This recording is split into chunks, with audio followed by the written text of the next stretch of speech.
spoke in the last episode about looking back over the past year before doing any forward planning at all in your life or your business or your career. And I really hope you did the exercise that I outlined in that episode. So now let's look at planning for the year ahead. But before we start, I want to let you in on a couple of secrets. Now, I do planning in a very different way to anybody that I know, and some of that will be nearly impossible to explain on a podcast. And I've always done my long-range planning in the last couple of weeks of December every single year. I don't know why, it's just always the way I've done my planning for as long as I can remember, both in my career and in my business. It's not even because it's the end of the year and it's close to the start of the new year. There's just something that I pick up intuitively at a particular time in December, and that's the time I do it. And I've always done it by incorporating different activities, which is also something I'm planning on doing for next year with the people that are going to be part of the Executive Lounge that I've created. So here's a couple of secrets which I know will upset a lot of people. Firstly, I don't plan. Secondly, I don't set goals in the way pretty much everyone else sets goals. Now, I wrote in my first book, Evolve, that when it comes to planning, we plan and God laughs. And I mentioned that in an earlier episode, that when it comes to writing my books, or even what I say in my podcast, there are multiple levels and layers that I'm incorporating so that each time you read the book or listen to an episode, you'll get something different or deeper each time. So what do I mean when I say I don't plan? Well, I don't sit there and write down that a particular goal or an objective has to be achieved by a certain date and that it has to be achieved in a particular way. The difference is when it comes to planning, I set an intention or an outcome in a particular way, and then I hold that intention or that outcome. I don't work out how it's going to be achieved, which is something else I covered in my first book. You see, what most people do is they make a list of all the things that they want to achieve, and then they map it out over the coming months or years in how they're going to achieve those things. They list out all the actions that need to be done and what needs to happen. Now, that's applicable when you're in particular states of being that I outlined in earlier episodes. But once you get to the critical line, you might as well throw that practice out the window. And if you're managing staff and have projects to manage, then that's when planning and goal setting in the traditional way will help. But for individuals, no, absolutely not. If there's something that you want to achieve in life, that's when planning can actually get in your way. Next, when it comes to setting goals or objectives, the majority of people will follow the acronym which makes up a SMART goal or an objective, meaning that SMART refers to specific, measurable, actionable, relevant and time-based. Again, while that will work in certain circumstances, it's not going to work when you're at the critical line and above. Now, if you don't know what that critical line is that I'm referring to, then I suggest you go back to the episode in this podcast that I've called The Critical Line, and that's where I explain it.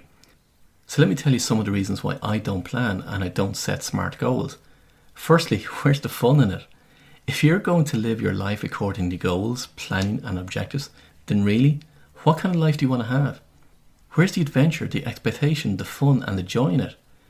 When things change and different circumstances show up in your life, you have to change all your plans and your goals. And when things don't go according to plan, who gets upset? The plan or you? When you're operating in that way, you're operating from a small part of your brain. At the beginning of this podcast, I outlined the executive code, which is your executive center connected with your unconscious and connected with the superconscious. And you'll remember that I also said in an earlier episode that it's a two-way street between your executive center and your unconscious.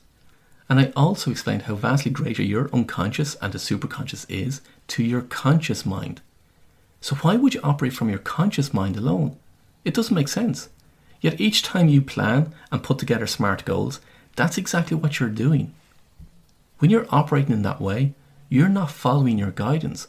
You're not allowing yourself to be in flow. When you're planning, you're trying to take the lead. Your conscious mind is trying to take the lead.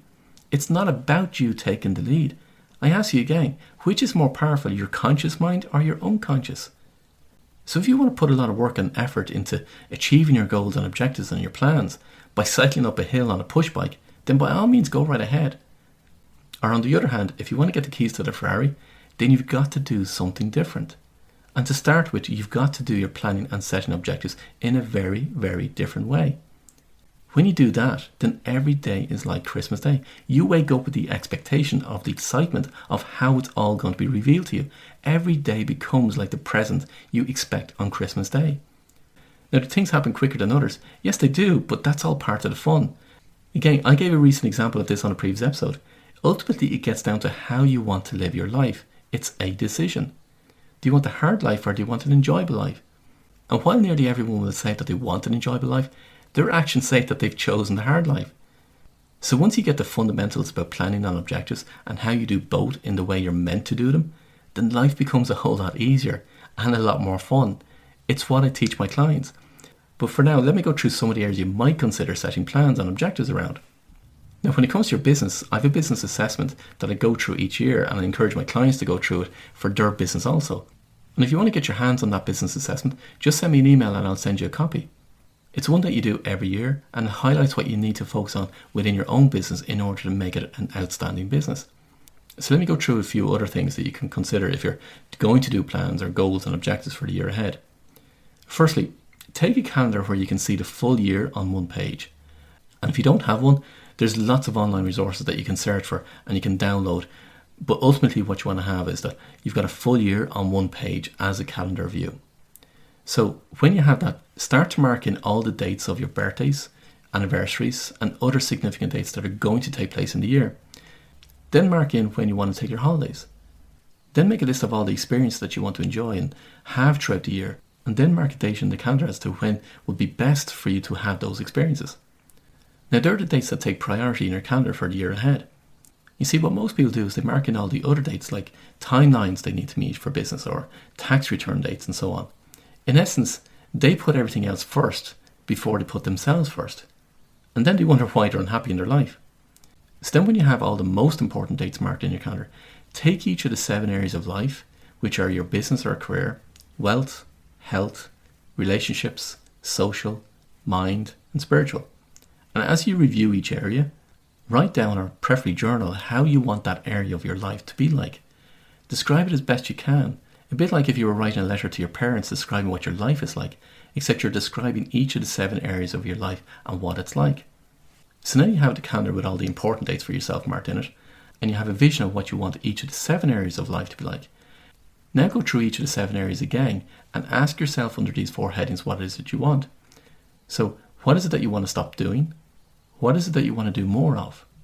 What is it that you want to do less of? And what is it that you want to start doing?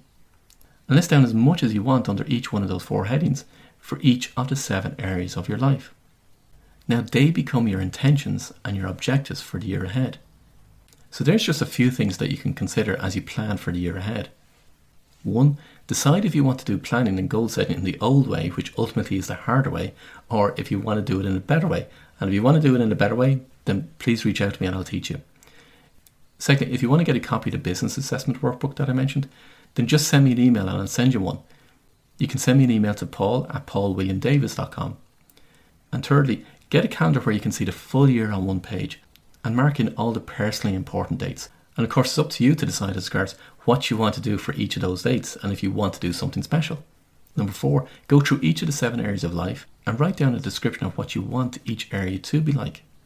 And number 5, go through each area again and write down what you want to stop doing, what you want to do more of, what you want to do less of, and what is it you want to start doing.